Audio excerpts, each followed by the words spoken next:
est heureux, on est dans notre nouvel appartement parisien, j'ai du boulot à ne plus savoir qu'en faire, je monte une agence de communication et à 6 mois et demi, je perds les os. Un soir, en me levant de mon canapé.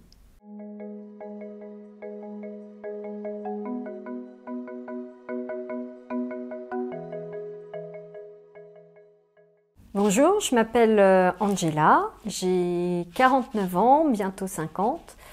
J'étais journaliste pendant 25 ans, plus de 25 ans, et aujourd'hui je suis auteure jeunesse. Et actuellement j'adapte un de mes textes au théâtre. Alors Angela, on va commencer par parler de ton enfance. Et première question toute simple, est-ce que tu peux me dire où est-ce que tu es née et où est-ce que tu as grandi? Je suis née à Le Blanc-Ménil, une commune du 93, mais j'ai grandi à Aulnay-sous-Bois, donc pas très loin, pendant 27 ans. J'ai habité là-bas pendant 27 ans. Et dans quel milieu social, on va dire, tu as grandi? À quoi ressemblait ta famille? Alors j'ai grandi dans une famille d'immigrés italiens, donc j'ai vraiment grandi dans la double culture française-italienne. C'est quelque chose qui est très important pour moi, et avec une maman au foyer et un papa artisan dans le cuir, on va dire. Il faisait des chaussures sur mesure. Et justement, cette famille, voilà, comme tu as dit, d'origine italienne, tu as été éduquée du coup avec une éducation très traditionnelle à l'italienne, c'est ce que tu m'avais dit. Est-ce que tu peux m'expliquer un peu en quoi consistait ton éducation en tant que jeune fille? Oui, c'est vrai, j'ai donc eu une éducation plutôt traditionnelle parce que, étant fille d'Italien, j'ai vraiment été éduquée à la façon de, c'est-à-dire avec un peu un décalage par rapport à ce que vivaient mes camarades françaises. Il faut savoir que quand on a une double culture, on n'est jamais vraiment là où on doit être. C'est-à-dire que dans mon cas, en France, j'étais italienne et en Italie, j'étais française. Donc il y avait un décalage, ne serait-ce que parce que mes parents sont originaires d'un petit village, donc ça change aussi pas mal les choses, un village du centre de l'Italie. Et c'est vrai que c'est pas pareil quand on grandit dans une grande ville et dans un village, ça c'est valable un peu partout. Et en plus, c'était un village du centre-sud de l'Italie. Enfin, ça l'est toujours d'ailleurs, et ça sous-entend un certain nombre de codes, voilà, qui n'étaient pas du tout les mêmes qu'en France. Donc j'ai vécu, je dirais, une enfance et une adolescence assez protégée, un peu sous une bulle. C'est ce que je dis souvent, avec finalement assez peu de sorties, assez peu de connexion avec l'extérieur, par souci de protection, plus que par... C'était pas religieux, c'était pas peut-être un peu moral quand même, je ne sais pas, mais en tout cas, voilà, moins de sorties que mes copines, moins de liberté et une enfance plutôt casanière en fait. Et la liberté, je l'avais quand j'allais là-bas en vacances en Italie, puisque nous arrivions dans un village où globalement tout le monde se connaissait. Enfin, je dis tout le monde, en tout cas 80% des gens se connaissaient, où il y avait beaucoup de gens, bon, tous les gens qui étaient partis, hein, les émigrés qui étaient partis en France et qui revenaient, c'est un grand classique hein, au pays l'été. Et donc quand j'arrivais là-bas, c'était vraiment les vannes qui s'ouvraient, c'est-à-dire que je faisais tout ce que je voulais. Je sortais, j'étais tout le temps dehors, parce que le village était petit, tout le monde se connaissait, comme je le disais, donc mes parents se sentaient en sécurité. Donc c'était vraiment deux mondes, deux ambiances, une vie plutôt citadine, alors pavillonnaire mais citadine en France, mais plutôt casanière, et une vie très tournée vers l'extérieur en Italie. Et est-ce que ta famille t'a déjà donné des indications de pourquoi est-ce qu'en tant que fille, tu étais un peu protégée, il y avait cette surprotection? Est-ce que tu as réussi à comprendre pourquoi est-ce qu'ils agissaient comme ça? Je pense que c'est un peu culturel. En Italie, jusqu'à il n'y a pas très longtemps, c'est encore un peu le cas dans certaines régions, mais disons qu'on a une vision un peu plus...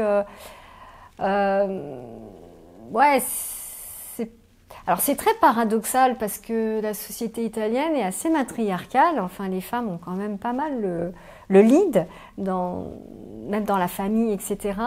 Mais c'est vrai qu'il y a, enfin en tout cas moi à l'époque, hein, il y avait quand même, on part de la maison, on se marie. Enfin moi j'ai été élevée un peu comme ça. Peut-être que d'autres diront autre chose, mais il n'y a pas eu d'explication.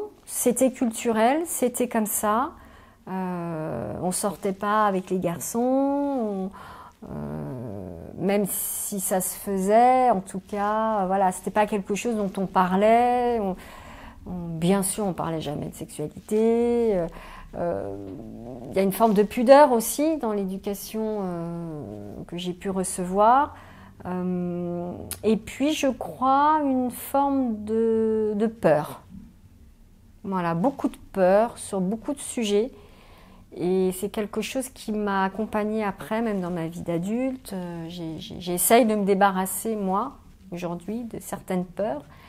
J'en ai moins, évidemment, qu'en avait ma mère, mais je pense que c'est quelque chose qui se transmettait. Il y a eu un peu une peur. Une peur, voilà, qu'il nous arrive quelque chose, et puis qu'on rencontre de mauvaises personnes. Pas trop envie qu'on s'éloigne, qu'on voyage. Voilà, plutôt quelque chose de collé serré. Donc tu disais que tu étais assez protégée, surprotégée par rapport notamment aux autres jeunes filles. Est-ce que tu les regardais un peu avec envie parfois ? Oui, je regardais les autres jeunes filles avec envie. En tout cas, celles en France. Là, si on revient en France, moi, il fallait que je rentre après le collège. Fallait pas trop traîner. Voilà, j'allais pas en soirée. En plus, habitant en banlieue, puisque voilà, j'étais quand même pas tout près de Paris, il fallait prendre le RER, etc. C'était plus compliqué aussi. Il y a aussi ce paramètre pour sortir. Et oui, voilà, je me disais, quelle chance elles ont de pouvoir faire à peu près tout ce qu'elles veulent. Enfin, moi, de mon point de vue, j'avais l'impression qu'elles faisaient tout ce qu'elles voulaient. Bon, elles faisaient plus que moi, mais est-ce qu'elles faisaient forcément tout ce qu'elles voulaient ? Bon, peut-être que je me racontais une histoire. Mais en tout cas, oui, je les enviais un peu. Et c'est drôle parce que longtemps après, j'ai pu retrouver ou suivre le parcours de certaines d'entre elles. Et finalement, je me dis, enfin, sur plein de points, je trouvais que finalement, l'éducation que j'avais reçue n'était pas si mauvaise. Sur le moment, j'étais un peu frustrée. Mais après coup, j'ai trouvé que la frustration m'avait apporté paradoxalement pas mal de choses. Peut-être qu'on y reviendra par la suite. Lorsque tu avais à peu près 8-10 ans, tu t'es découverte une passion, l'écriture. Et ça t'a aussi donné des envies de métier quand tu étais petite. Est-ce que tu peux me dire quel métier tu voulais faire, l'écriture, pourquoi tu aimais ça, m'expliquer un peu cette passion? Oui, alors la légende dit que vers 8-10 ans, j'ai commencé à dire que je voulais être journaliste. Bon. Alors, il faut savoir que moi, je n'ai personne dans ma famille, ni de près, ni de loin, qui travaille dans l'écrit. Dans les lettres, dans les livres, tout ça, c'est très éloigné de ce que j'ai vécu. J'ai eu un grand-père artiste peintre, musicien. La musique était assez présente. Mon père était quand même un artisan, qui a été en plus très reconnu dans son métier. Donc la frontière entre l'artisanat, l'art, elle est très légère. Enfin, parfois on sait même pas trop s'il y a une frontière. Voilà, il y avait du dessin, de la peinture, tout ça, mais pas du tout de l'écrit. Il n'y avait pas de professeur, enfin vraiment.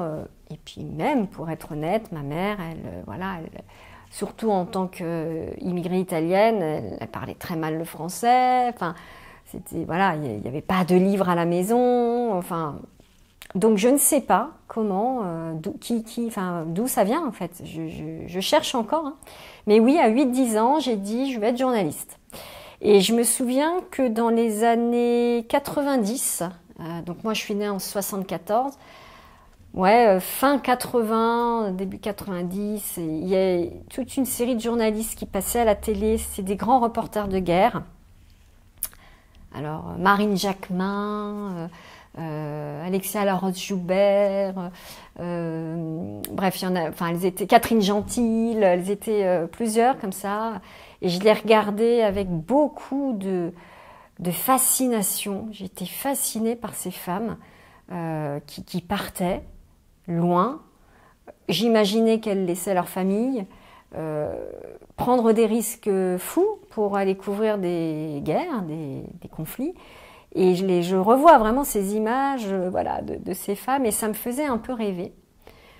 Donc je me suis demandé si déjà à la base l'envie d'être journaliste n'était pas un peu venue de ces images de femmes libres, indépendantes, qui prenaient des risques dingues par rapport à ma vie où moi j'avais l'impression voilà, de vivre dans ce petit pavillon, enfin dans ce pavillon, c'était pas forcément petit, mais dans ce pavillon de banlieue, vivre une vie assez alors monacale, faut pas non plus exagérer, mais bon voilà quand même assez, il se passait pas grand chose. Donc je me demande si ça n'a pas été quand même pour moi le premier déclic et surtout ce qui a représenté pour moi le summum de la liberté. Oui, parce que justement la liberté, on va beaucoup en parler dans cette interview parce que ça a été une quête un peu toute ta vie. Et là, en l'occurrence, dis-moi si je me trompe, mais j'ai l'impression que c'était un peu un moyen d'échapper à la surprotection que tu avais connue, ce côté un peu enfermé, et de là de te dire que tu allais être au contact du monde, du danger, etc. Alors, pour autant, je ne me suis jamais projetée comme reporter de guerre, parce que puisque très protégée, j'ai récupéré pas mal de peur, comme je le disais, dont j'essaye un peu de me débarrasser, mais donc non, je ne serais jamais partie, moi, sur les terrains sur lesquels étaient parties ces femmes. En revanche, je pense que le journalisme, effectivement, le fait d'aller vers les autres, d'être aussi quelque part un peu un porte-parole, là-dessus aussi on pourra peut-être y revenir, la notion de parole, et la place que je pouvais avoir, que pouvaient avoir les mots dans ma famille. Peut-être que oui, je me suis dit je vais faire ça parce que je vais bouger, voyager, rencontrer du monde. Et puis, écrire, je ne sais pas si c'était tout à fait très net. C'était même, je pense même que j'avais envie de faire de la radio, j'en suis même sûre parce que j'ai un peu commencé par la radio, plus tard, après quand j'ai grandi. Je crois que ça me plaisait la radio. Voilà. Donc c'était pas forcément la télé, l'écrit, bon, pas trop, c'est venu après, je dirais comment c'est venu. Mais voilà, c'était l'idée du contact avec les autres, de sortir de ce cocon en fait, et voilà, et d'être un porte-parole. Alors avant de passer sur tes études et tes expériences en journalisme, toi tu as commencé quand même à travailler très jeune, tu m'avais dit dès l'âge de 13-14 ans.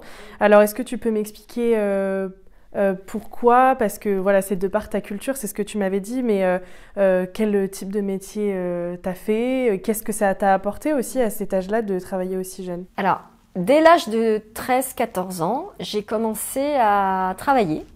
Des petits boulots, j'en ai fait plein, je vais pouvoir en donner quelques-uns en exemple.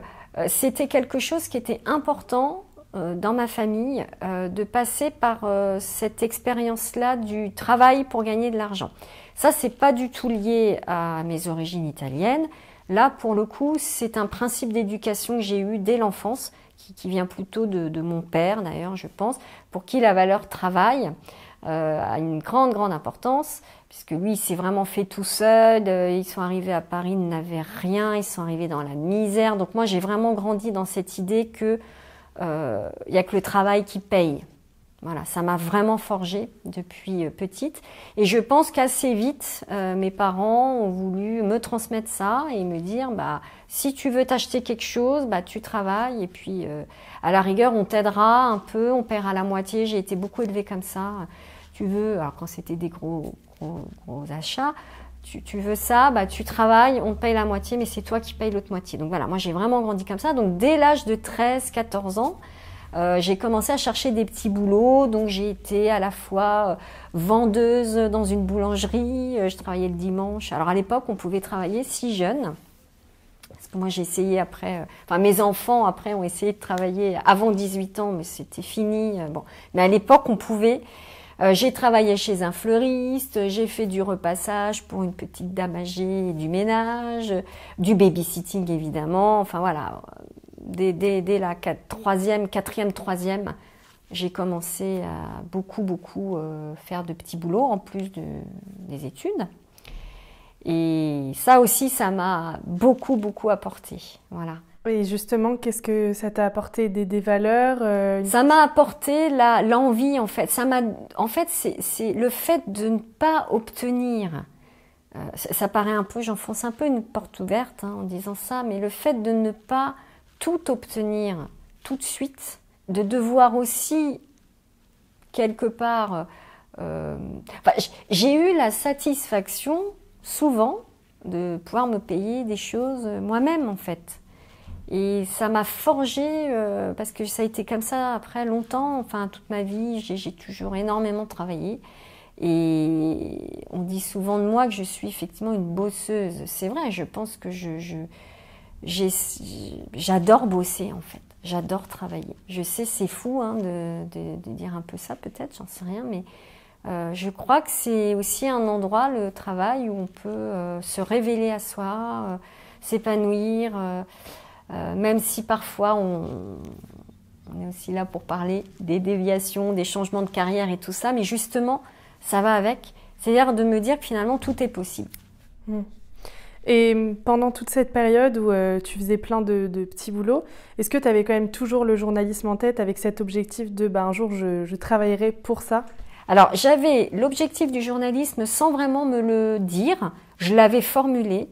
Mais je crois que quelque chose qui commençait à se construire petit à petit, c'était l'écriture. C'est-à-dire qu'à un moment donné, j'ai déjà commencé par lire pas mal.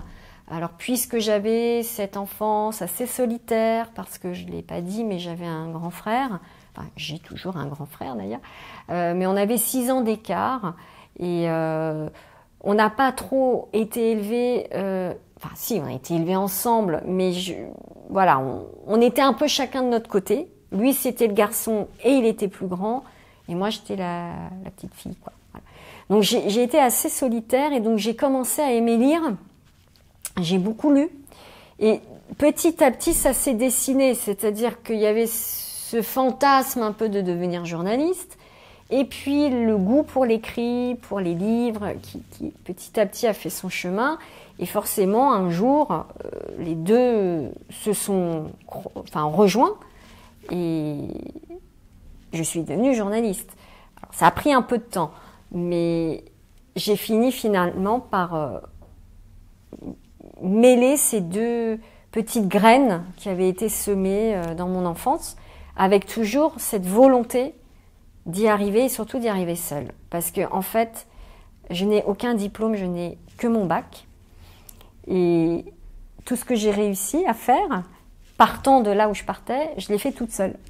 Et je pense que ça, c'est vraiment la niaque, c'est tous ces petits boulots que j'ai faits et cette éducation que j'ai reçue, où en fait, ça m'a permis, même si c'était pénible, parce que pendant que mes copines allaient s'amuser le samedi soir, moi je gardais des enfants, ça m'a quand même permis de me dire que toute seule je pouvais y arriver. En tout cas, je pouvais construire quelque chose. Donc justement, comme tu disais, tu as eu le bac uniquement comme diplôme, mais tu as quand même tenté de faire une école de journalisme et tu as commencé à faire des piges.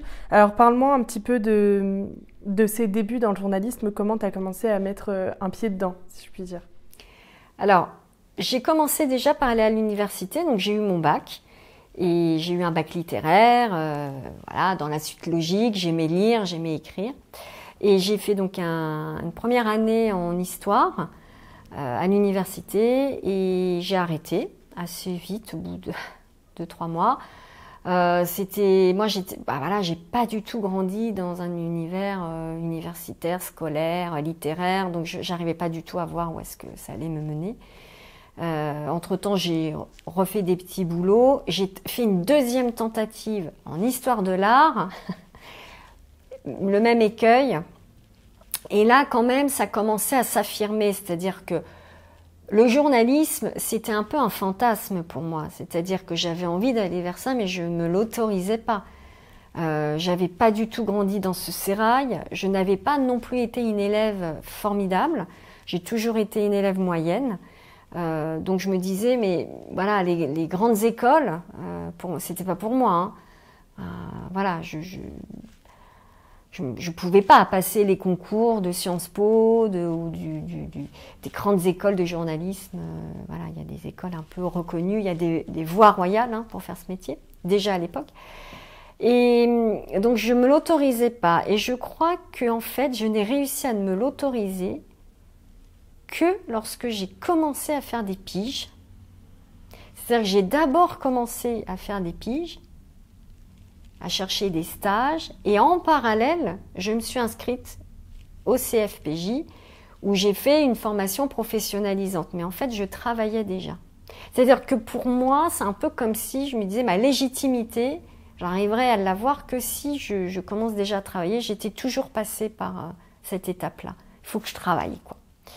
Et donc, j'ai commencé, alors au CFJ d'ailleurs, pardon, j'ai fait une erreur, c'est d'abord le CFJ, rue de Tolbiac à Paris.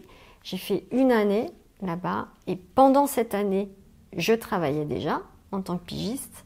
Alors, je suis allée pousser des portes vraiment à l'ancienne. Je faisais le tour des radios, j'allais assister à des émissions, donc j'ai commencé finalement quand même par la radio. J'essayais d'aller rencontrer des gens, je déposais des CV, enfin j'y allais vraiment au culot. D'ailleurs, moi-même je m'étonne parce que j'étais assez timide dans le fond, mais je sais pas. Pour ce projet-là, j'arrivais à aller voir les gens. Et donc j'ai réussi à rentrer. Je suis rentrée dans une agence de presse qui faisait notamment qui fournissait les bulletins d'infos pour Fun Radio. Donc j'ai même fait du direct sur Fun Radio, je faisais les capsules d'information. Et après, j'ai intégré Radio France. J'ai fait plusieurs stages à Radio France et ma vie personnelle est venue se chevaucher et je me suis dirigée finalement vers la presse écrite. Ça, j'y reviens juste après. Je voulais juste savoir... justement, quand tu as commencé à faire des piges, qu'est-ce que tu as ressenti? Est-ce que tu t'es dit « Ah bah oui, j'adore ce métier, je me suis pas trompée ». À ce moment-là, qu'est-ce que tu ressentais de faire enfin ce que tu voulais faire? Alors oui, c'est vrai que quand j'ai commencé les piges, pour moi, c'était un Graal. Et surtout, j'ai eu l'impression, oui, d'être à ma place. C'est-à-dire que j'adorais ça. J'ai même fait des piges... la nuit, hein, puisque je travaillais dans une agence donc de presse qui fournissait de l'audio, mais je faisais les bulletins le matin très tôt, donc j'étais un peu comme Nicolas Demorand, quoi. Enfin voilà, non. Voilà, je me levais à 4 heures, je prenais ma petite Fiat Panda et j'étais sur l'autoroute A3 d'Aulnay-sous-Bois à Paris. J'allais dans le 15e et donc pour moi c'était, alors là, la liberté totale, quoi. C'est-à-dire que là, j'avais le droit de sortir la nuit. En fait, il y a beaucoup de choses que je pouvais faire et je l'ai compris assez tôt par le biais du travail. C'est-à-dire que partir en voyage pour le loisir, mes parents me disaient non, en fait, pourquoi ? Par contre, partir en déplacement pour le travail ou même sortir la nuit à 4 heures du matin pour le travail, ça passait. Et je pense qu'inconsciemment, j'ai compris ça très tôt. Et c'est peut-être même pour ça que j'ai fait autant de boulot, parce que c'était une liberté. En fait, pour moi, le travail, ça a été une forme de liberté. Je reviens donc sur ce que tu m'as dit avant, c'est qu'à un moment, ta vie personnelle a fait que tu t'es dirigée vers la presse écrite. Alors, je ne sais pas si tu as envie de plus en parler, mais en l'occurrence, tu t'es quand même mariée à 22 ans. Et c'est de par ce mariage et ta relation que tu t'es plus dirigée vers la presse écrite. Donc, les premières piges, ça a été vers 22 ans, enfin entre 21 et 22 ans. Et ça correspond aussi à la période où, effectivement, j'ai rencontré mon premier mari. Donc, j'ai rencontré mon premier mari assez jeune. Et là aussi, le mariage, ça a été pour moi un degré encore plus important de liberté. Enfin, ça, c'est ce que j'ai cru sur le moment.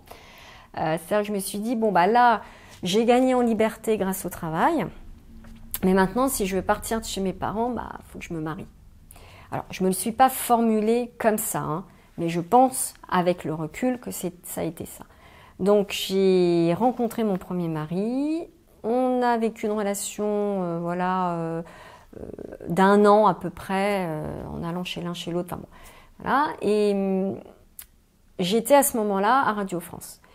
Et en fait, il était question pour moi de rentrer dans ce qu'on appelait à l'époque, je ne sais pas si c'est toujours le cas, mais la tournante. C'était un planning où on partait en remplacement au pied levé dans les locales de Radio France. Et j'avais passé toutes les étapes pour pouvoir faire partie de cette équipe où on pouvait m'appeler le dimanche soir pour le lundi matin et je ne savais jamais à quel moment je rentrerais. Et il se trouve que j'étais dans une première, bon, j'avais des petites histoires, mais une vraie première histoire sérieuse, très fusionnelle, comme on peut avoir à 22 ans, des envies de maternité, parce que j'ai toujours eu envie aussi d'enfants, etc. Enfin, il y avait tout qui se mélangeait. Et là, je me suis d'un seul coup censurée. Alors peut-être que j'ai aussi rencontré quelqu'un que ça arrangeait bien ou qui m'a inconsciemment ou peut-être même poussé à me censurer, mais en tout cas, je me suis retirée de Radio France parce que je commençais cette relation, je me projetais dans cette relation, je voulais fonder une famille, etc. Et du coup, partir comme ça, comme les reporters de guerre, quelque part, c'était pas possible. En tout cas, je ne me le suis pas autorisée. Donc, j'ai fait une première déviation, une première bifurcation vers la presse écrite. Je me suis dit, bon, bah, je vais être journaliste. Ça, je ne fais pas une croix dessus. Mais je vais faire presse écrite, comme ça, je serai plus sédentaire. Je n'aurai pas à voyager, à partir surtout comme ça, du jour au lendemain. Et c'est ce qui s'est passé, c'est-à-dire que, bah, on s'est mariés. En plus, j'ai eu une petite assez jeune. 23 ans, j'étais enceinte. À 24, j'ai eu ma première fille. Donc, pendant tout ce temps-là, je suis devenue pigiste en presse écrite, en presse magazine. Donc, je bougeais, je rencontrais du monde. De temps en temps, je partais en voyage de presse, mais j'étais quand même assez sédentaire, quoi. Je travaillais à la maison. Et justement, pigiste, c'est un statut qui est assez particulier et c'est quand même parfois difficile, il y a des difficultés. Est-ce que tu peux m'en parler un petit peu du quotidien d'un pigiste ? Alors, le statut de pigiste, c'est quelque chose que j'ai choisi aussi. Alors, toujours cette idée de liberté, c'est-à-dire que moi, j'avais envie de travailler, mais je voulais rester libre. Je voulais organiser mon temps comme je le voulais. Alors, pour être honnête, quand on commence quand même souvent comme pigiste. Mais j'aurais pu avoir comme ambition, d'être pigiste quelques années, puis d'être chef de rubrique, puis rédac chef, etc. J'ai toujours voulu rester pigiste parce que je pouvais organiser mon temps. Donc j'ai eu un premier enfant, m'occuper aussi de ma fille. Et donc ça a été un choix et aussi, je crois, l'envie de faire plein de choses différentes. C'est-à-dire que le statut de pigiste, c'est pas toujours facile. Il faut chercher du boulot sans arrêt, on n'a aucune garantie, il faut développer un réseau important, il faut être un peu, il faut être bon dans le relationnel, il faut aller savoir chercher du boulot là où il est. Mais en même temps, c'est une liberté, c'est aussi l'occasion de ne pas trop ronronner. Moi, j'ai jamais aimé quand ça ronronnait trop. Ni dans la vie perso d'ailleurs, ni dans le boulot. Et donc du coup, j'ai fait ça. J'ai dit moi, je travaille pour la presse écrite, je vais être sédentaire, etc. Enfin, plus sédentaire que je ne l'aurais été en radio. Mais par contre, j'avais envie de travailler pour plusieurs personnes, sur plein de sujets différents. Et c'est ce que j'ai fait. Et j'ai toujours été pigiste. Et donc à un moment, tu te retrouves... dans une situation où, comme tu l'as dit, donc tu as eu ta première fille, donc tu avais un bébé, un métier où tu devais quand même sans cesse trouver des contacts et une relation qui commençait à battre de l'aile. Est-ce que tu peux me parler un petit peu de cette situation, comment elle est arrivée, comment tu l'as vécue aussi ? Oui, tout à fait. Donc à 24 ans, j'ai eu ma première fille avec cet homme qui a été ma première grande histoire d'amour. Et... c'est arrivé jeune tout ça, j'avais peu d'expérience, même si j'avais eu quelques petits amoureux, mais disons que la vie commune, la vie avec un homme, fonder une famille, tout ça, c'était nouveau pour moi. Et j'avais choisi quelqu'un qui se cherchait beaucoup et qui, voilà... moi, j'étais dans un rythme où, bien sûr, il fallait chercher du travail, j'étais tout le temps sur le qui-vive, etc. Mais je pense que je m'étais trouvée. C'est-à-dire que ça ne m'a jamais quittée. Cette envie d'être sur des métiers autour de l'écrit, d'être un porte-parole quelque part. Maintenant que j'y pense, je me dis ça ne m'a jamais quittée. Je m'étais trouvée. Mais c'est vrai que j'avais mon rythme qui était très très soutenu, effectivement un enfant en bas âge et un conjoint qui n'était pas très soutenant, on va dire. C'était plutôt moi qui le soutenais. Donc au bout d'un moment, ça a fait trop. Voilà. Et l'histoire d'amour s'est transformée en un quotidien assez pesant et très compliqué pour moi. J'ai vraiment commencé à m'épuiser. Bon, et donc du coup, l'histoire, petit à petit, voilà, c'est gâté, on va dire, malheureusement. Et on s'est séparés. Ma fille avait 2 ans et demi, donc ça a été assez rapide.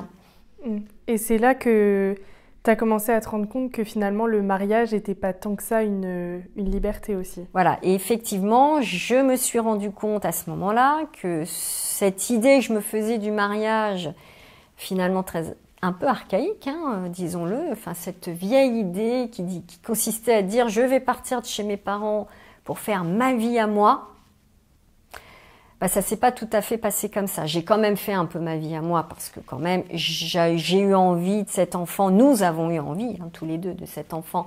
On a eu un enfant, on a eu quand même plein de moments heureux, quand même, il faut le dire, évidemment. J'ai fait le métier que j'avais quand même choisi, en plus en n'ayant que le bac. J'étais allée au bout de tout ça, mais j'étais quand même un peu enfermée. Voilà, j'étais quand même dans quelque chose où finalement je me suis sentie prise un peu dans un... Alors le piège, il faut pas exagérer, mais un peu... ça s'est pas passé comme je l'imaginais. Et justement, donc ce sentiment d'emprisonnement, tu vas le quitter et retoucher un peu la liberté du bout des doigts quelques années après, donc en divorçant et en te remariant et en allant vivre dans la capitale. C'est ce que tu m'avais dit, ce sentiment de liberté, tu l'avais retrouvé à Paris. Alors, est-ce que tu peux m'expliquer rapidement comment tu en es arrivée à vivre dans la capitale et qu'est-ce qui a fait que tu t'es ressentie libre de nouveau à ce moment-là?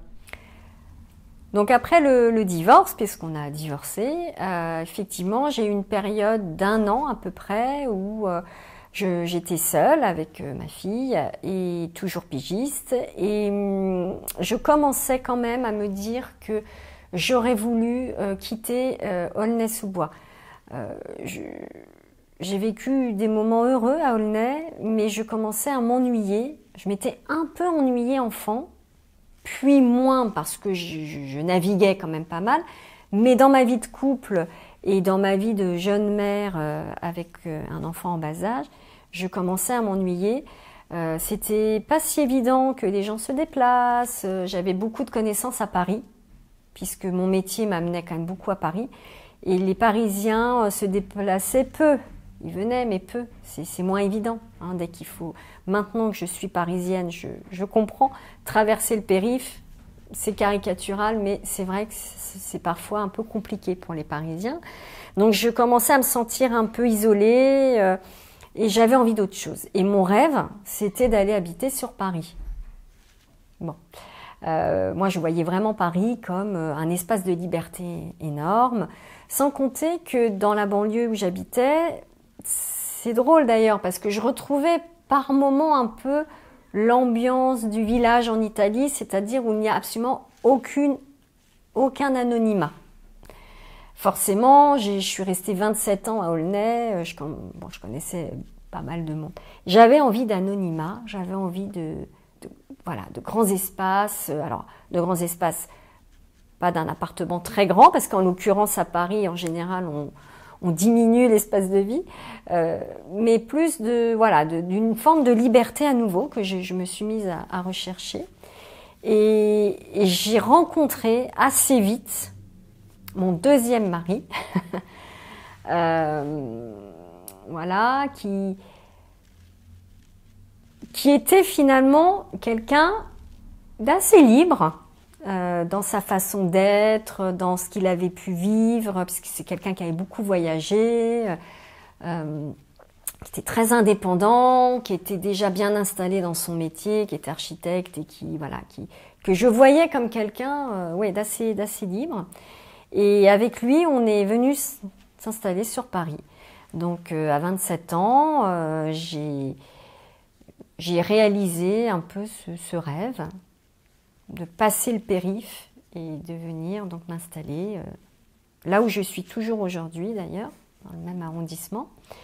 Et on s'est installés ensemble. Alors, il se trouve qu'on est allé assez vite entre le moment de la rencontre et voilà. Comme on avait ma fille est née, il fallait la scolariser, donc ça a accéléré un peu les choses. Bon bref, on s'est installés assez rapidement, quelques mois après s'être rencontrés. On a fait la rentrée de septembre à Paris. Et alors, c'était à la hauteur de tes attentes ou pas? Alors oui, j'étais absolument... j'avais 15 ans, quoi. Enfin, j'avais 27 ans, mais dans ma tête, 15 ans. C'est-à-dire que je suis arrivée à Paris, la capitale. Je faisais tout à pied. J'ai passé des heures à marcher. Je me déplaçais à pied, tout le temps. J'étais fascinée par la moindre petite, le moindre détail du quotidien. Alors je raconte souvent ça, mais c'est vrai que j'étais à la fenêtre de mon appartement et j'entendais les camions poubelles. C'est un peu idiot, mais qui passaient alors à l'époque, parce que je crois que maintenant ça a changé, mais ils passaient 2 fois par jour, le matin et le soir. Et j'étais fascinée en fait. Je disais mon conjoint, mais c'est fou ça. Enfin, parce qu'en banlieue, c'est pas comme ça. Ça passe 2 fois dans la semaine. Enfin, c'était plein de petites choses où j'avais l'impression, en fait, d'être une gamine qui découvrait, une nouvelle vie. Les mouettes aussi. J'entendais les mouettes, parce qu'en plus, on est à côté du bois de Vincennes, donc j'entendais les mouettes. Ça me paraissait fou. Bon, puis voilà, plein de petites choses. Oui, cette liberté, les magasins ouverts assez tard, pouvoir descendre, acheter une plaquette de beurre à 21h, enfin des choses dingues, quoi. Voilà. Et au cours de cette deuxième vie, on va dire, que tu as eue, donc la vie parisienne, tu as eu une nouvelle fille. Et c'est aussi là où tu as commencé à avoir cette réflexion c'est peut-être pas que le journalisme, c'est aussi l'écriture, même si au départ, tu n'imaginais pas du tout en faire un métier, mais la réflexion a commencé à naître à ce moment-là. Alors, est-ce que tu peux m'expliquer justement la naissance de ta deuxième fille et ce début de réflexion? Alors, c'est vrai que j'ai constaté avec le recul que chaque naissance, puisque j'ai eu plusieurs enfants, a déclenché quand même une prise de conscience à chaque fois chez moi. En tout cas, comme si à chaque fois, chaque nouvel enfant m'amenait vers un nouveau chemin. Je pense que la première, elle m'a vraiment amenée sur quand même le journalisme, enfin, assumer cette envie, aller vers ce métier-là. Et ma deuxième fille, qui effectivement est née donc en 2003, elle m'a amené, je pense, alors, c'était très loin au fond de moi, mais peut-être l'idée que j'avais envie d'écrire ça. Oui, d'ailleurs, je passais ma vie à écrire. J'avais un rythme. Là, à cette époque-là, je travaillais beaucoup. J'avais vraiment beaucoup de collaborations. Ça marchait très, très bien. Mais que peut-être je commençais à me dire, et si dans le fond, c'est pas autre chose que j'avais envie d'écrire? Et si dans le fond, tout ça serait pas plutôt pour écrire des histoires et pourquoi pas en fait s'autoriser ce rêve-là, mais bon, encore une fois, complètement inaccessible, parce que j'avais beau être dans la presse, je veux dire, j'étais pas du tout dans le sérail de l'édition, c'est encore un autre monde. Donc bon, j'ai commencé un peu à y penser à ce moment-là, mais ça aura mis après beaucoup de temps pour que je me l'autorise. Mais oui, pour ma deuxième fille, peut-être a commencé à arriver cette idée que l'écriture et l'idée d'être un porte-parole, ça serait plutôt de porter une autre parole, mais la mienne. Et donc au cours de cette réflexion, cette vie assez effervescente entre travail et liberté dans la capitale, ton mari, donc, qui est architecte, tu vas le suivre dans un projet à un moment donné à Ivry-sur-Seine. Et donc, tu vas déménager là-bas et de nouveau, ce sentiment un peu d'emprisonnement va refaire surface. Alors, est-ce que tu peux m'expliquer cette transition de Paris à de nouveau la banlieue et puis, voilà, ce sentiment qui a commencé à revenir à partir du moment où tu as changé d'espace géographique. Oui, alors effectivement, on a vécu 2 ou 3 ans à peu près donc dans cette vie parisienne et est arrivé un projet de pouvoir construire en banlieue, donc retour en banlieue, pas la même banlieue mais une banlieue quand même, un loft dans un endroit, Ivry-sur-Seine, où il y avait en fait plein d'usines qui étaient réhabilitées. Il y avait déjà eu plein de projets qui avaient été faits, mais il y avait encore des plateaux qui étaient disponibles. Et donc, c'était un projet d'architecte. C'était, on achète des murs vides et mon mari, puisque c'était devenu mon mari, pouvait s'éclater à faire un loft. C'était un endroit dingue. C'était une carte postale plantée au milieu de nulle part. Formidable comme ça, sur le papier, avec des jardins fantastiques, des endroits partagés. Bon. Difficile de dire, bah non, j'ai pas envie d'y aller. Même si au fond de moi, c'est ce que je me disais. C'est-à-dire que quand je suis allée visiter, qui m'a parlé de ce projet, je me rappelle très bien, c'était un dimanche après-midi, je crois que j'ai une petite voix au fond de moi qui m'a dit, n'y va pas.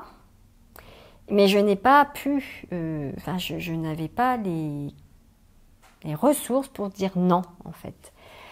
J'y suis allée parce que je me suis dit, bah attends, mais comment tu peux refuser un truc pareil? En plus, c'était un lieu où il y avait plein d'artistes, enfin c'était fantastique sur le papier et surtout, pour un architecte, je comprenais que ça puisse être un projet extraordinaire. Donc j'ai dit ok, on y va. Donc ça a pris un peu de temps, le temps de construire la maison et tout ça. Et on a déménagé donc effectivement à Ivry-sur-Seine, une fois le loft terminé, dans ce lieu où finalement c'était particulier, dans le sens où on avait notre habitation, l'agence dans laquelle travaillait mon mari et l'appartement de son patron au même endroit. Donc je me suis retrouvée à Ivry-sur-Seine, dans un lieu certes assez paradisiaque comme ça, avec des gens très sympas, des grandes tablées pour en faire des apéros à longueur de temps en bas, des jardins fantastiques, tout ça, mais finalement enfermée. C'est-à-dire quand je sortais de chez moi, c'était fini, la petite boutique ouverte, l'épicerie ouverte jusqu'à pas d'heure, ou la vie de quartier. Non, c'était vraiment planté au milieu de nulle part, à côté de la déchetterie d'Ivry-sur-Seine et de la voie ferrée. Pas de centre-ville, tout ça. Donc je me suis retrouvée d'un seul coup, mais totalement étouffée, quoi. Donc on a eu plein de moments heureux aussi, parce que dans ces tranches de vie, il faut pas oublier qu'il y a plein de moments heureux aussi, mais le revers de la médaille, à un moment donné, ressurgit. J'ai commencé vraiment à décliner et à aller pas bien du tout. D'ailleurs, je continuais à aller faire mes courses dans le 12e. J'étais dans le déni, quoi. Voilà, je continuais à faire plein de trucs dans le 12e. Je crois que j'ai jamais réussi vraiment à m'intégrer. Même si, encore une fois, je le répète, il y a eu plein de moments heureux aussi, mais j'étais pas bien là-bas, en fait. Voilà, dans le fond du fond du fond. Donc j'ai même fait, on peut le dire, une dépression. Ça allait pas du tout, quoi. J'ai décliné. Et ça allait tellement pas, j'ai envie de dire que au bout d'un moment, vous vous séparez pendant une période de 6 mois, donc que tu pourras expliquer brièvement. Et puis, vous allez vous remettre ensemble, revivre sur Paris, toi avec un minimum d'affaires, comme tu me l'avais expliqué, et là, de nouveau, la liberté. En fait, ça a toujours été un aller-retour entre emprisonnement et liberté. Alors, est-ce que tu peux m'expliquer ce nouveau retour, donc la séparation, puis la remise ensemble, et de nouveau ce sentiment qui revient à Paris? Effectivement, donc ça n'allait pas du tout, et à un moment a été prise la décision de quitter Ivry. Moi, j'avais pas fondamentalement analysé que ça venait de là, ça n'allait plus dans le couple, forcément. De toute façon, quand on commence à aller pas très bien, ça impacte l'autre. Pour lui, c'était difficile parce que quand même, c'était un projet qu'on avait fait ensemble, il avait tout, il fallait recommencer. Il avait son boulot là-bas, il avait fait son appartement. Bon, ok, faut recommencer. Bon, on s'est séparés. On a acheté un appartement à Paris, donc on est revenu dans le 12e. Mais je suis venue habiter toute seule. Lui, il a pris un appartement pas très loin. Mais on n'a pas réussi en fait à remonter la pente suffisamment, ou on s'y est mal pris, ou voilà, j'en sais rien. Mais en tout cas, il y a eu un retour sur Paris, mais séparé. Ça a duré 6 mois. Donc 6 mois où moi j'ai intégré toute seule avec les 2 filles, les 2 aînées, cet appartement parisien. C'est l'appartement où on est toujours.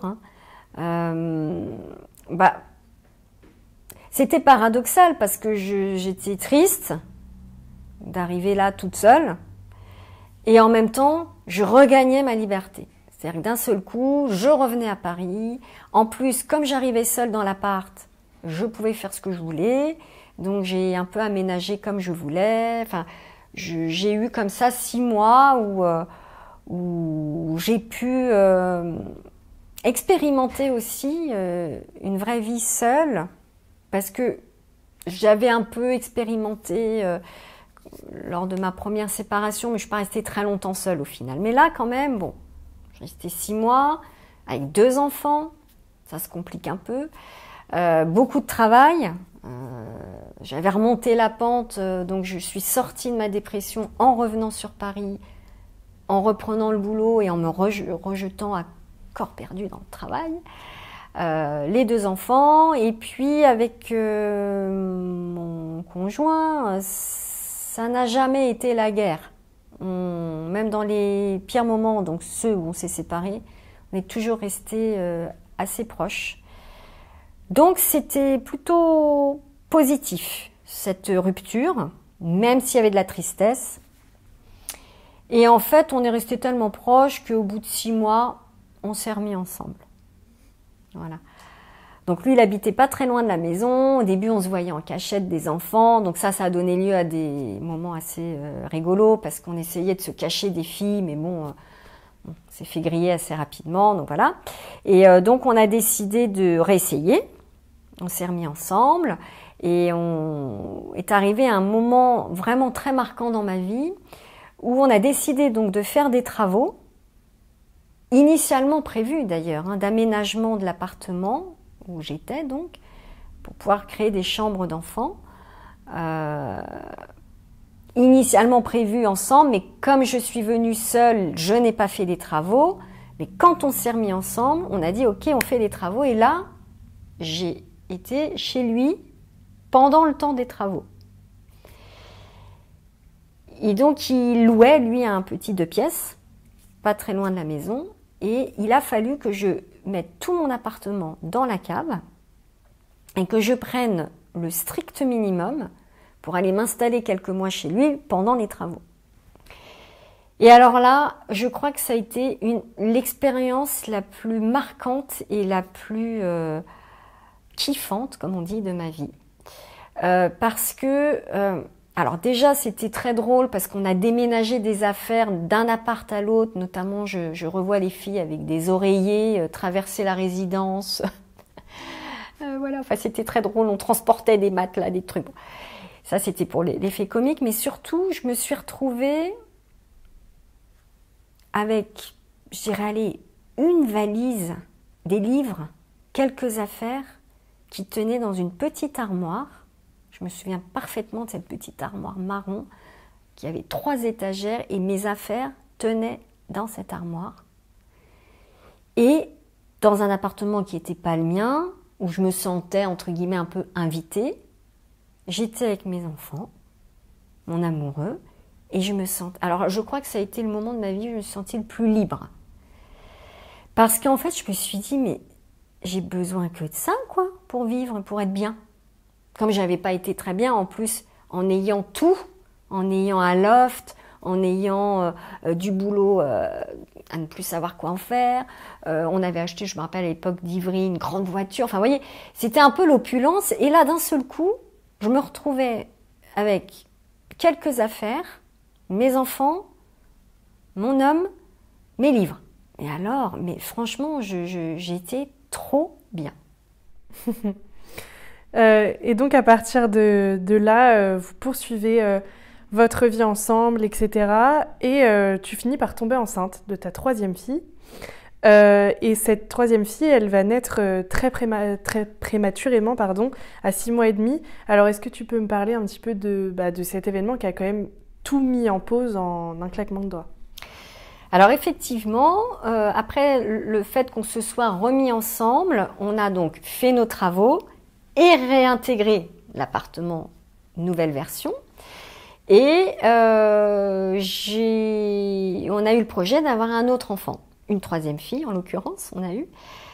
Alors il y a quand même eu un épisode avant un peu douloureux puisque j'ai fait une fausse couche avant ma troisième fille.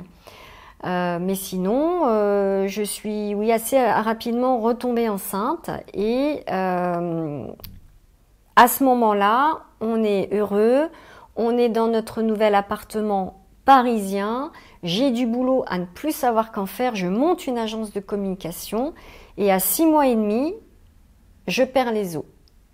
Un soir, en me levant de mon canapé. Bon, c'est une histoire que j'ai déjà racontée, mais effectivement, ma vie a basculé. Très, très clairement. Il faut savoir que sur le plan de l'écriture, j'ai commencé quand même à faire des tentatives de romans. Enfin, cette idée que quand même l'écriture, ça pourrait être autre chose, elle a continué à avancer, mais il fallait payer le crédit, payer les traites, payer les vacances, payer plein de choses. Donc, je n'étais pas encore au point de me l'autoriser. C'est important parce que finalement, cette naissance qui va tout arrêter du jour au lendemain, c'est-à-dire plus d'agence de com, plus de boulot, plus rien, uniquement cet enfant qui doit survivre, qui se bat pour survivre, moi aussi, parce que moi aussi, je reviens un peu de loin. La vie c'est un tsunami et la vie prend complètement une autre tournure, avec une grande prématurité, effectivement, de longs moments à l'hôpital, une longue série de doutes, de moments très très difficiles, un long tunnel, l'inquiétude, la peur, on ne sait pas on ne sait jamais rien du lendemain finalement, on apprend à vivre comme ça. Et donc pour moi, une longue période aussi sans travailler, puisque moi, de toute façon, la question ne s'est absolument même pas posée 2 secondes. Enfin, j'ai tout arrêté, mis sur pause tout, pour m'occuper de Pauline, elle s'appelle Pauline. Le sentiment de liberté, il est très très loin. Il est plus du tout ma priorité. Ma priorité, c'est la santé de ma fille et le bien-être de Margot et Juliette, mes 2 autres enfants. C'est-à-dire que vraiment, je me dis là, ma place, elle est là. Et il se passe 2 bonnes années où effectivement, c'est l'hôpital, les soins, la réduction, enfin bon, tout un tas de choses qu'il faut faire quand on a un enfant prématuré. Et quand même, quand j'étais à l'hôpital et que j'étais en train de la regarder dormir, parce qu'on passe beaucoup de temps à regarder son enfant dormir quand on a un préma, je me disais quand même quand je serais sortie de tout ça, parce que j'ai eu conscience quand même que ça serait long, je l'ai su tout de suite que ça serait long, j'écrirai. Cette fois-ci, je crois que c'est ça que j'ai envie de faire et c'est ça que je ferai.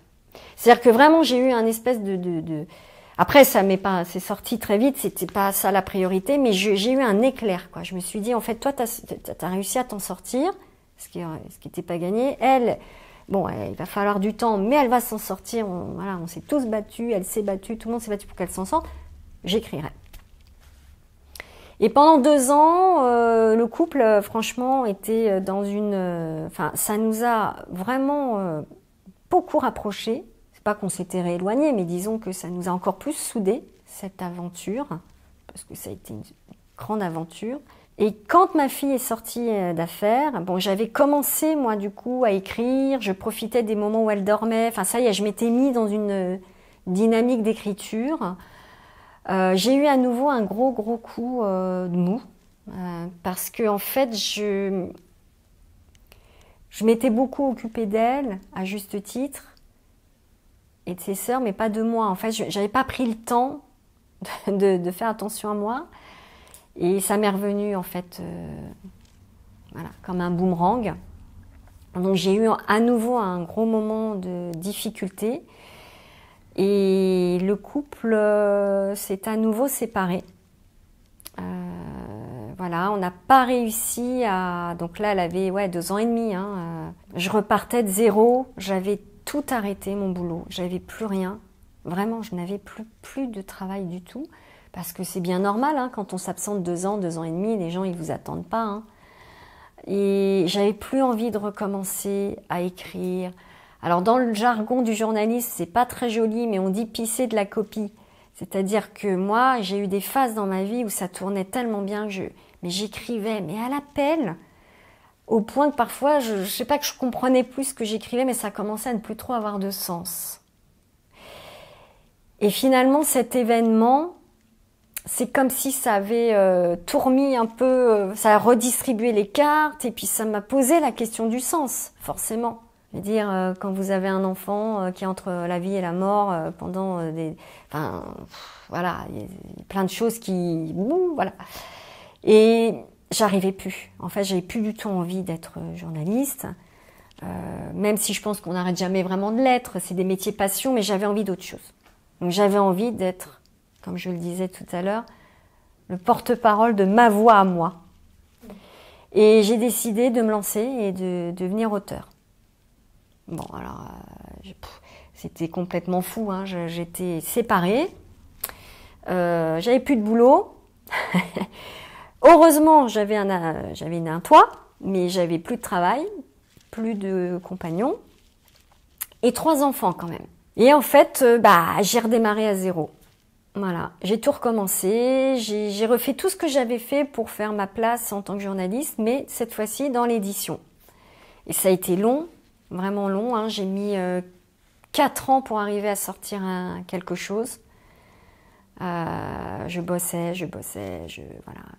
j'allais rencontrer du monde, je faisais des projets, j'envoyais plein de choses que personne ne lisait.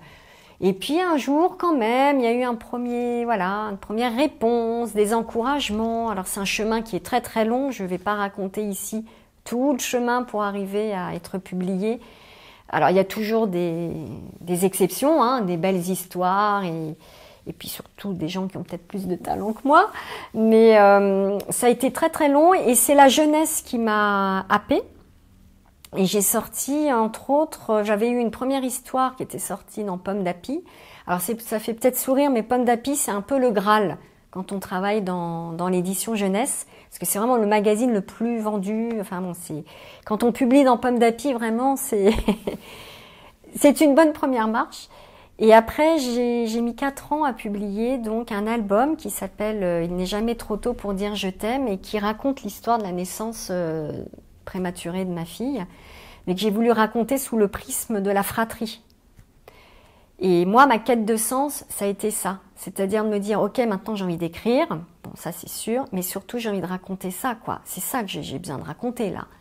Et je veux le faire pour les frères et sœurs, bon là c'était des sœurs, parce que j'avais constaté qu'effectivement quand ça arrive, on est très focalisé et c'est bien normal sur le bébé, mais que les fratries, elles souffrent beaucoup aussi. Donc je voulais faire quelque chose pour les fratries. Donc ça a été mon obsession. Et j'ai envie de dire, j'aurais eu du mal à faire autre chose tant que ce livre ne serait pas sorti. Je remercie encore aujourd'hui l'éditrice qui a pris le risque et le pari de faire un livre sur ce sujet. Depuis, il y en a eu pas mal de faits, mais à l'époque, il n'y avait pas grand-chose. J'ai décidé de faire ça, j'ai fait ça, j'ai commencé après à faire ce que font beaucoup d'auteurs, des ateliers d'écriture. Et là, pareil, ça avait du sens, quoi. C'est-à-dire que je commençais à faire écrire les autres. Et lorsque ton livre est sorti, qu'est-ce que tu as ressenti? Ce premier livre, c'était un accomplissement? Ah oui, c'était vraiment à double niveau. C'était un livre qui sort et ce livre-là, qui raconte cette histoire-là. C'était pas rien. Donc j'étais super fière, j'étais heureuse. J'avais l'impression d'avoir trouvé une place à nouveau et un nouvel espace de liberté, mais qui n'était pas le même que celui que je croyais trouver en changeant de ville, en changeant de mari même. Quand j'ai voulu quitter mes parents, c'était pour avoir plus de liberté. Quitter mon premier mari pour plus de liberté, etc. Quitter Ivry pour plus de liberté. En fait, je me suis rendu compte que tout ça, c'était peut-être un peu biaisé. Bon, après, une histoire d'amour qui s'arrête, ça arrive, c'est pas très original, mais j'ai trouvé ma liberté dans les histoires que j'ai commencé à raconter. Et surtout, une liberté dingue dans le fait de me reconnecter à mon enfance. C'est-à-dire qu'avec ces histoires pour enfants, j'ai l'impression que j'ai cheminé vers un endroit qui était le mien, où je pouvais faire à peu près ce que je voulais, comme je voulais, avec plus ou moins de réussite, parce qu'on a toujours envie que toutes les histoires plaisent. Bon, c'est pas le cas, des fois ça plaît pas, etc. Mais en tout cas, c'était un espace à moi. C'était une liberté parce que tu pouvais écrire ce que tu voulais, en fait. Exactement. L'écriture, je pense que vraiment, c'est un espace de liberté incroyable. Et donc, à partir du moment où j'ai commencé à être dans ce milieu-là, qui est aussi un milieu très difficile, parce que très concurrentiel, parce que peu rémunérateur, donc j'ai commencé à faire, comme je disais, des ateliers d'écriture, développer tout un tas d'activités autour de l'écriture pour vivre. Déjà, je me suis reconstruite. Je me suis reconstruite toute seule. Et ça, je pense que c'est important. C'est-à-dire que pour une fois dans ma vie, et même si j'ai vraiment eu des moments difficiles, parce que seule, avec 3 enfants, sans boulot et en voulant devenir auteur, je cumulais quand même pas mal de difficultés. Et ça m'a permis de me reconstruire, sans dépendre de quelqu'un. Ça a pris le temps que ça a pris. Mais petit à petit, j'ai remonté la pente et j'ai réussi à faire plein de choses. Et justement, donc, tu as remonté la pente seule, comme tu me l'as dit. Et puis, quand ça allait mieux, tu t'es remariée avec ton dernier mari. Et comme tu l'as dit, professionnellement, après, tu as fait plein de choses. Alors, est-ce que tu peux déjà me dire que tu as fini par te remarier, mais surtout me parler de ces projets professionnels aujourd'hui? Où est-ce que tu en es? Qu'est-ce que tu as accompli? Qu'est-ce que tu as fait?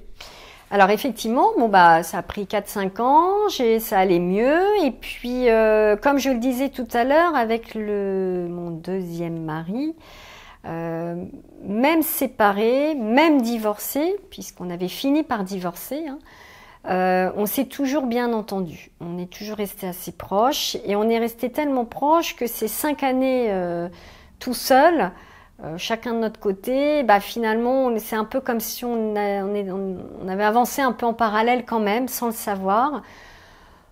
Parce que je crois qu'on s'est rendu compte qu'on s'aimait encore et puis qu'on avait encore quelque chose à vivre ensemble et on a fini par encore se remettre ensemble. Donc, alors, nos enfants, au bout d'un moment, ça donnait des situations un peu rigolotes et caustiques parce que, elles commençaient à être un peu...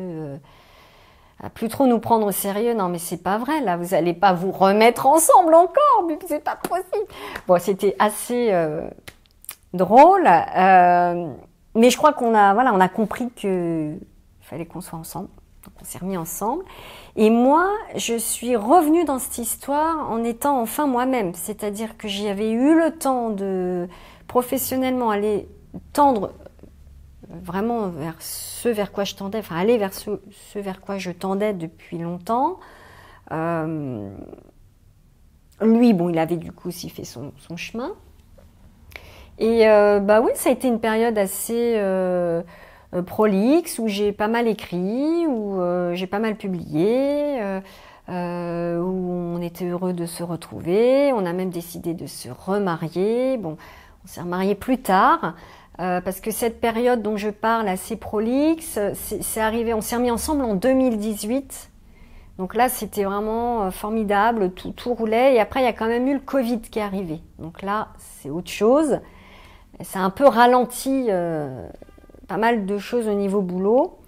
Mais on était ensemble, on refaisait des projets, dont celui de se remarier. Et la mise en scène, pour toi, c'est arrivé? Et en fait... un nouveau tournant est arrivé effectivement, j'ai eu envie à un moment donné d'aller encore plus loin et d'être totalement autonome dans la réalisation de mes projets. Alors j'aurais pu monter une maison d'édition par exemple, j'aurais pu faire plein de choses pour être plus autonome, j'aurais pu auto-éditer, m'auto-éditer. Bon, j'ai pas fait ces choix-là, j'ai choisi, un peu par hasard, de mettre en scène et de porter au théâtre un de mes projets. Il se trouve que j'avais écrit un texte, un roman, qui est un roman, je dirais, intergénérationnel, parce que c'est une histoire entre un grand-père et sa petite-fille, qui se retrouvent embarqués aux Jeux Olympiques de Paris, dans de folles aventures. Et j'ai écrit ce roman qui n'a pas trouvé d'éditeur, qui a reçu plein de retours positifs, constructifs, plein de choses positives, mais qui n'étaient jamais suffisantes pour être éditées. Voilà, c'est un texte qui demandait à être retravaillé, donc il n'a pas trouvé d'éditeur. Et je me suis retrouvée un peu par hasard à postuler, je sais pas comment on dit, présenter un dossier pour obtenir une labellisation dans le cadre des JO, pour une labellisation qui s'appelle l'Olympiade culturelle, qui labellise des projets de spectacles vivants autour des Jeux Olympiques, du sport et de l'art. Et j'ai postulé à ce label en me disant je ne l'obtiendrai jamais. Tout le monde m'a refusé le texte, donc je ne sais pas pourquoi j'obtiendrai le label. Mais allez, je vais essayer. Et puis j'avais dit, chiche, si j'obtiens le label, je fais une pièce. Ça a duré 6 mois à peu près, et il se trouve que j'ai passé la première phase, puis la deuxième phase, et j'ai obtenu ce label. Et comme j'avais dit, chiche, je fais la pièce, j'ai quand même un peu réfléchi, mais pas très longtemps, je me suis dit, ok, je fais la pièce. Et en fait, je me suis retrouvée, depuis donc l'été dernier, depuis 6 mois maintenant, un peu plus, 6-8 mois, à monter une pièce de théâtre autour de ce texte. Donc actuellement, nous sommes encore en répétition et on va bientôt jouer à Paris, là, le 8 avril. Et donc, j'ai monté une équipe, j'ai réécrit l'adaptation théâtrale, voilà. Depuis 8 mois, je suis complètement à fond là-dessus. Donc, je suis quelque part devenue metteuse en scène, chef d'entreprise aussi, parce que c'est une petite entreprise. En fait, encore un autre espace de liberté. Mais alors, pour le coup, là, celui-là, je l'avais pas vu venir, qui s'est un peu offert à moi. C'est une occasion qui s'est offerte, un défi à moi-même peut-être aussi, un challenge. Et je me suis dit, bon, ok, je vais essayer en fait. Pour être tout à fait honnête, c'est une révélation sans en être une. C'est-à-dire que l'écriture d'histoire, de fiction, ça a été une révélation pour moi. Ça a été vraiment, ça y est, je suis à ma place. Là aussi, je me sens à ma place, mais c'est plus un petit joke.